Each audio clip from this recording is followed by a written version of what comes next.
Kolkata high court থেকে supreme court পর্যন্ত 7বার জয়লাভ করেছি। 25% এরিয়ার দিয়ে ইমিডিয়েট মিটিয়ে দিতে হবে, বাকি 75%-এর জন্য কমিটি তৈরি করে দিয়েছে যারা ইনস্টলমেন্ট ঠিক করে দেবে। আমি নিশ্চিত যে আমরা ওই শেষ লড়াই, অর্থাৎ একেবারে টাকা অ্যাকাউন্টে নেওয়ার লড়াই, বিচারকদের ভয় পাওয়াতে চাইছেন, এটা করে লাভ হবে না। রেদার আমি বলবো সাহায্য করুন যাতে উপযুক্ত সময়ে তালিকা তৈরি হয়, যাতে কোনোভাবেই একটি গণতান্ত্রিক পদ্ধতিতে রাষ্ট্রপতি শাসন জারি না হয়। যে মানুষগুলো নীরবে কাজ করে যাচ্ছেন সেই মানুষ হচ্ছেন ইন্দ্রনীল মিত্র। একটা সরকার কতটা নৃশংস হতে পারলে এই অমানবিক আচরণ করতে পারে? দেখুন, কর্মচারী আন্দোলন যখন করতে এসেছি, কর্মচারীদের দায়িত্ব কাঁধে, এত লাখো লাখো পেনশনার তাদের দায়িত্ব কাঁধে, সেক্ষেত্রে আমাদের তো করতেই হবে। এবং পৃথিবীতে কোনো ফ্যাসিস্ট শাসকের বিরুদ্ধে যারা লড়াই করেছে তাদের জন্য তো ফ্যাসিস্ট শাসক গোলাপের পাপড়ি বিছিয়ে দেননি, কাঁটাই বিছিয়ে দিয়েছে। তা আমরা ওই কাঁটা পেরিয়েই যাব, আর মানুষ এসেছি, মারা গেলে চলে যাব। আমরা এমনভাবে কন্টেম করব চিফ সেক্রেটারি, ফিনান্স সেক্রেটারি যাতে ওই জেল কাস্টডিতে ঢোকে, সেরকম দিকে আমরা অগ্রসর হব। বেতন বন্ধ করে দেয়, যদি বলে যে আগে দিয়ে তারপরে আপনাদের বেতন, সুরসুর করে দিয়ে দেবে। আদালত অবমাননার শাস্তিটা কি হতে পারে, কি দাবি আমরা করব, তার উপরই নির্ভর করছে। মহামান্য আদালতকে বলবো যাতে সরকার দিয়ে দিতে বাধ্য থাকে সেরকম শাস্তি মহামান্য আদালত তাদের উপর নামিয়ে আনুন। স্যার, আজ এই অনুষ্ঠানে আপনি উপস্থিত আছেন একজন আইনজীবী হিসাবে, একদম প্রথম থেকে এই পর্যন্ত যে সংগ্রামটা, সেটা ছোট করে জানতে চাই। দেখুন, এই যে লড়াই, সেই লড়াই শ্যামলদা এবং মলয়দা বলেছেন, ফলে শ্যামলদা এবং মলয়দারা যে কাজ আমার উপর দিয়েছিল, আমি সেই কাজটি শুধুমাত্র পালন করেছি একজন আইনজীবী হিসেবে। তারা আমার উপর আস্থা রেখেছিলেন, আমি আজকে বলেওছেন তারা, তাদের কথা নিশ্চিতভাবে আপনার। আমি আমার কাজ যা ছিল যে ডিএ এআইসিপিআই অনুযায়ী দিতে হবে, ডিএ যে কর্মচারীদের আইনসঙ্গত অধিকার, সেটা প্রতিষ্ঠা করতে হবে, কিন্তু সেটা প্রতিষ্ঠা পেয়েছে। কলকাতা হাইকোর্ট থেকে সুপ্রিম কোর্ট পর্যন্ত 7বার জয়লাভ করেছি। এবং 25% এরিয়ার দিয়ে ইমিডিয়েট মিটিয়ে দিতে হবে, বাকি 75%-এর জন্য কমিটি তৈরি করে দিয়েছে যারা ইনস্টলমেন্ট ঠিক করে দেবে। আমি নিশ্চিত যে আমরা ওই শেষ লড়াই, অর্থাৎ একেবারে টাকা অ্যাকাউন্টে নেওয়ার লড়াই, যে কন্টেম অ্যাপ্লিকেশন জমা দিয়েছি, সেই লড়াইয়ে থেকে একেবারে এই লড়াই থেকে পরিসমাপ্তি ঘটাবো। ইন দ্য মিন ওয়াইল আপনারা জানেন এই মামলার যারা পার্টি ছিলেন, স্বপন কুমার দেতে স্ত্রী আজকে ছিলেন, তিনি মারা গেছেন। তিনি কিন্তু এই ডিএর টাকাটা ভোগ করে যেতে পারলেন না। স্বপন দার স্ত্রী, আজকে অনেক কথা হচ্ছিল, আপনারা দেখছিলেন যে স্বপনদা আমার চেম্বারে সেই সময় লম্বা মানুষ আসতেন, ফলে সেই স্বপনদার সেই লড়াই আজকে তার স্ত্রীদেরও লড়তে হচ্ছে, তার পরিবারের লোকজনদের লড়তে হচ্ছে। এটা দুর্ভাগ্য। মমতা বন্দ্যোপাধ্যায়ের সরকার কর্মচারীদের হকের পাওনা দিচ্ছে না। তার স্বপন দ্বারা যে লড়াই শুরু করেছিল, সেই লড়াই তার পরিবাররাও চালাচ্ছে। আজকে লড়াই শেষ করে নিশ্চিতভাবেই আমরা কর্মচারীদের যে হকের পাওনা এরিয়ার দিয়ে, সেই এরিয়ার দিয়ে নিশ্চিতভাবে পাওয়ার প্রশ্নে আমরা শেষ পর্যন্ত লড়াই করব। আমাদের দর্শকদের অনেকে প্রশ্ন করছেন যে এই মমতা বন্দ্যোপাধ্যায়ের এই আমলে সহজ পথে কোনো উত্তর মিলবে না, শেষমেশ সেই আন্দোলনের পথে যেতে হবে, অর্থাৎ ধর্মঘটের দিকে যেতে হবে। একজন আইনজীবী হিসাবে কতটা সমর্থন? দেখুন, সেটা তো গণতান্ত্রিক অধিকার, যে কোনো কর্মচারী তার গণতান্ত্রিক অধিকার প্রয়োগ করতে পারেন। এবং আইনগতভাবে আদালতে ঠিক হয়েছে যে হ্যাঁ, 25% এরিয়ার দিয়ে দিতে হবে ইমিডিয়েটলি, বাকি 75% ইনস্টলমেন্টে কমিটি নির্ধারিত ইনস্টলমেন্ট। অনেকে হতাশাগ্রস্ত হয়ে পড়ছেন। না, হতাশাগ্রস্ততার জায়গাই নেই। 7বার জেতা লড়াই, কন্টেম প্রসিডিংসে ঘাট চেপে ধরে আদায় করে নেব। সামনেই ভোটের দিনক্ষণ ঠিক হবে, এই সময় মমতা বন্দ্যোপাধ্যায় ঘাট চেপে ধরে আদায় করে নেব। কোনোভাবে কি টাইম কিলিং এর চেষ্টা করছেন, নিশ্চিতভাবে করছেন, কিন্তু করে লাভ হবে না। আমি শেষ প্রশ্ন করবো স্যার, যে আজকের দিনে বিভিন্ন আদালতে বোমাতঙ্ক ছড়িয়ে পড়েছে, এই সরকার দেখুন, ওরা এটা ছড়িয়ে দিতে চাইছেন, বিচারকদের ভয় পাওয়াতে চাইছেন, এটা করে লাভ হবে না। রেদার আমি বলবো সাহায্য করুন যাতে উপযুক্ত সময়ে তালিকা তৈরি হয়, যাতে কোনোভাবেই একটি গণতান্ত্রিক পদ্ধতিতে রাষ্ট্রপতি শাসন জারি না হয়, যাতে গণতান্ত্রিক পথে যে সরকারই হোক সেই সরকার যাতে সরকার পরিচালনা করে, আর যে সরকারই হোক যেন তৃণমূল কংগ্রেস পরিচালিত সরকার না হয়। সরকার যে কেউ হতে পারে, তৃণমূল কংগ্রেস পরিচালিত সরকার যেন না হয়। স্যার, ডিএ মামলার যে মূল কারিগর অর্থাৎ আইনজীবীরা, তাদের সম্মান জানানোর পর্ব ছিল আজকে আপনাদের তরফ থেকে।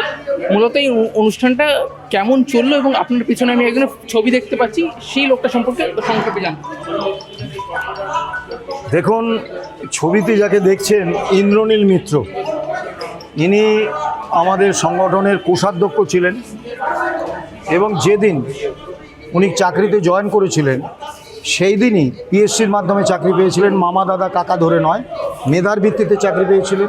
যেদিন চাকরিতে জয়েন করেছিলেন সেদিনই উনি আমাদের সংগঠনের সদস্য হয়েছিলেন এবং তার নম্র ব্যবহার, সংগঠনের প্রতি তার আনুগত্য এবং কর্মচারীদের প্রতি তার ভালোবাসা তাকে এমন একটা জায়গায় নিয়ে গিয়ে পৌঁছিয়ে দিয়েছিল যে তিনি কেন্দ্রীয় নেতৃত্বের নজরে পড়েন এবং এবং এবং কেন্দ্রীয় নেতৃত্ব তাকে কনফারেন্সে আমাদের সংগঠনের কেন্দ্রীয় কমিটির কোষাধ্যক্ষ নির্বাচন করেন। এখন তিনি কোষাধ্যক্ষ হিসেবে কাজ করছিলেন এবং এই ইন্দ্রনীল মিত্র প্রচারের আলোর বৃন্তের বাইরে থাকা যারা, তাদের একজন। অর্থাৎ আজকে আপনি দেখবেন একটা কদর্য প্রতিযোগিতা চলছে যে কোনোভাবে হোক মিডিয়ার নজরে আসতে হবে, মিডিয়াতে আমাকে দেখাতে হবে। এই কদর্য মিডিয়া প্রীতির বাইরে যে মানুষগুলো নীরবে কাজ করে গেছেন সেই মানুষ হচ্ছেন ইন্দ্রনীল মিত্র। এই ডিএ মামলার একজন মামলাকারী, একজন পিটিশনার। আপনি কল্পনা করতে পারছেন যে 2016 সালে আমরা যখন মামলা করছি, কোনো সংগঠন, বড় বড় সংগঠন যাদের তখন বিশাল, মানে তাদের বৃহৎ সংগঠন বলা হয়, তারা কেউ আমাদের সঙ্গে এই মামলায় যুক্ত হতে সাহস করেননি, রাজরোষে পড়ে যাবেন সেই ভয়ে। তখন এই ইন্দ্রনীল মিত্র ইনি এগিয়ে এসেছেন এবং বলেছেন, না, আমি মামলাকারী হব। তিনি মামলাকারী ছিলেন এবং শেষ দিন পর্যন্ত তিনি এই মামলাকারী।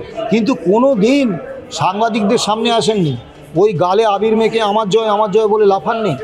এবং দুর্ভাগ্যের বিষয় কি জানেন, মানুষ জন্মালে তাকে মরতে হবে। আজকে আপনার সঙ্গে কথা বলছি, কালকে হয়তো আজকেই আমি আর থাকবো না, হতেই পারে। এটা স্বাভাবিক বিষয়, জীবনে আমাদের মেনে নিতে হয়। তাই ইন্দ্রনীলের একটা দুরারোগ্য অসুখ হলো, সেটা হচ্ছে ওর কিডনির প্রবলেম হলো। প্রথমের দিকে একবার করে সপ্তাহে ডায়ালিসিস হতো, তারপর দুবার, এখন সপ্তাহে 3 বার করে ডায়ালিসিস হতো, মঙ্গল বৃহস্পতি শনি। তো চাকরি করতো পঞ্চায়েত দপ্তরে, সল্টলেকের একটা বেশ একটু ভেতর দিকের এলাকায়। তা যখন 3 দিন করে ডায়ালিসিস হচ্ছে, তখন ওর পক্ষে ওই সল্টলেক যাওয়াটা ওর বাড়ি থেকে তার যত অসম্ভব হয়ে গিয়েছিল। ও কিন্তু নিজেও জানতো যে ও বেশি দিন বাঁচবে না, সেই কারণে ও চেয়েছিল যে মারা যাওয়ার আগে শেষ দিনগুলো ও কর্মচারীদের মধ্যেই কাটাবে। এই জন্য সপ্তাহে 2 দিন, যে 2 দিন ওর ডায়ালিসিস হয় না সেই 2 দিন অফিস যাবে।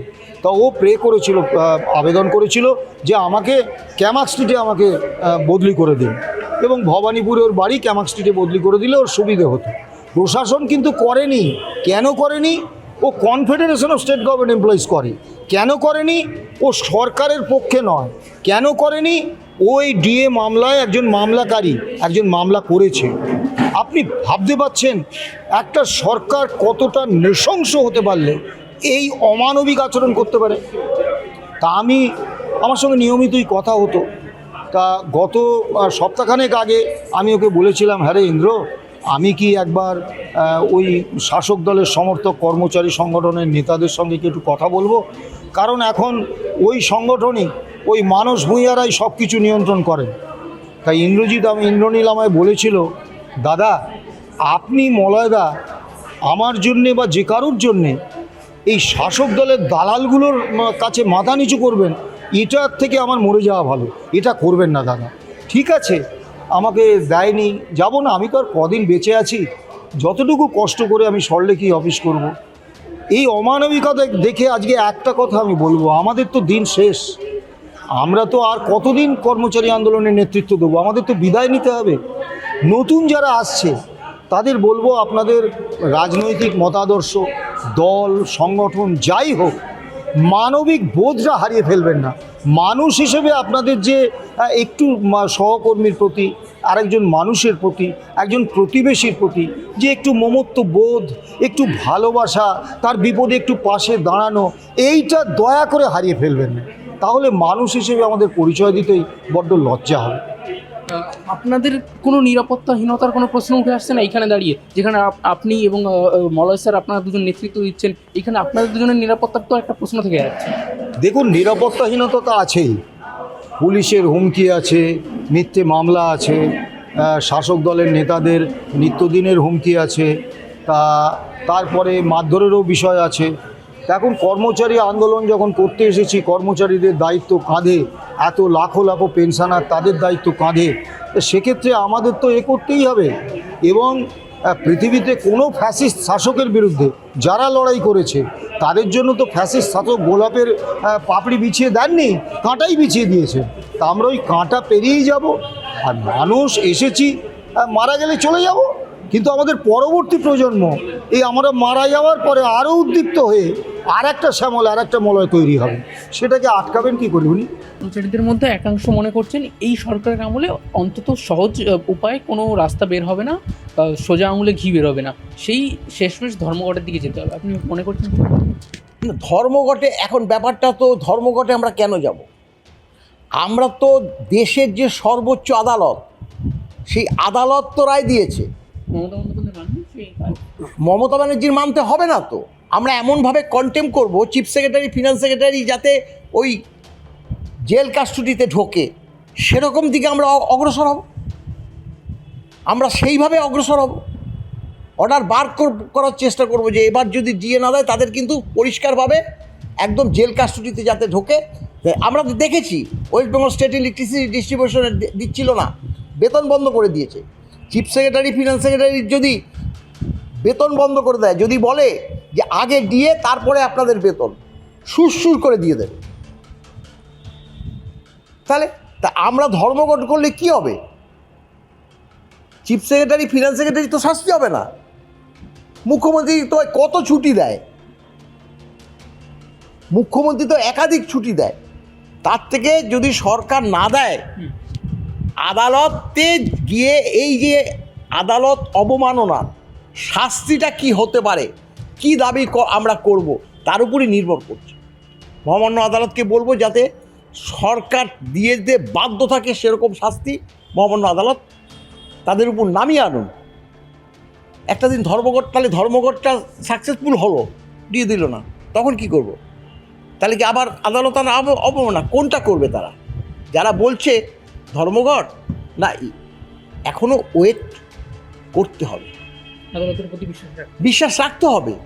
যেভাবে কমিটি করে দিয়েছে, যদি আদালত বলছে 2 মাসের মধ্যে দিয়ে দিতে হবে, তখন কিন্তু একটা প্রশ্ন ছিল।